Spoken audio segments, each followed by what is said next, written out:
It didn't used to be this way.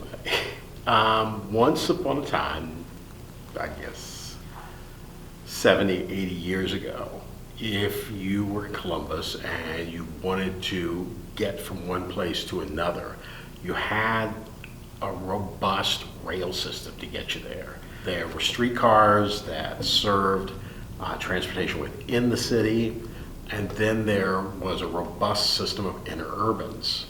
In the 1940s, that went away. The streetcars were replaced by a bus system, the ancestor of today's CODA, which a lot of the CODA route numbers are the same as the old streetcar routes.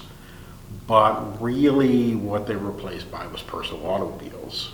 Well, the effect of that was that they needed parking.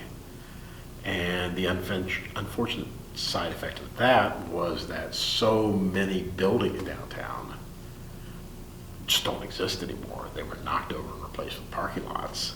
And if you visit downtown Columbus, say, opposed to downtown Cincinnati or downtown Indianapolis, it has this unusually hollowed out feel, because where there ought to be buildings, where there ought to be infill, there's just big surface lots. You know, going down High Street or coming in Broad Street was too slow, and so we got the interstate highway system. We got 71 and then its off ramps. So we got 70 and its off ramps, and then later we got 315, which allowed people from the edge of the city to get into the center city ever faster and need more parking.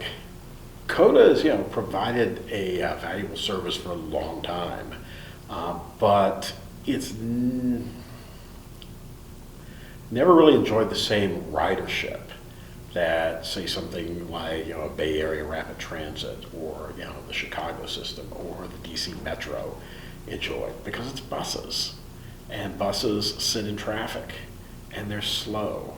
My own daughter, the school buses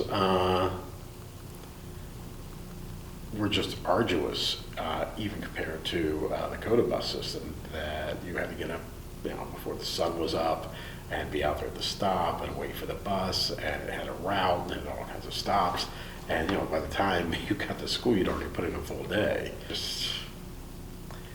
You could probably go back to the 1980s and one scheme, one plan, one idea after another about how we get rail in here and how much it's going to cost and who will fund it and what will the right-of-ways be and how will that affect things. And it, some consultants get a payday and it just never goes anywhere. But yeah, I mean, it's simple math. You have all these cars out there not going very far, very fast, engines running, fuel being consumed, smoke coming out of the tailpipe, versus people leaving the car at home, walking down the street, getting on an electric streetcar, and quickly moving down in mass.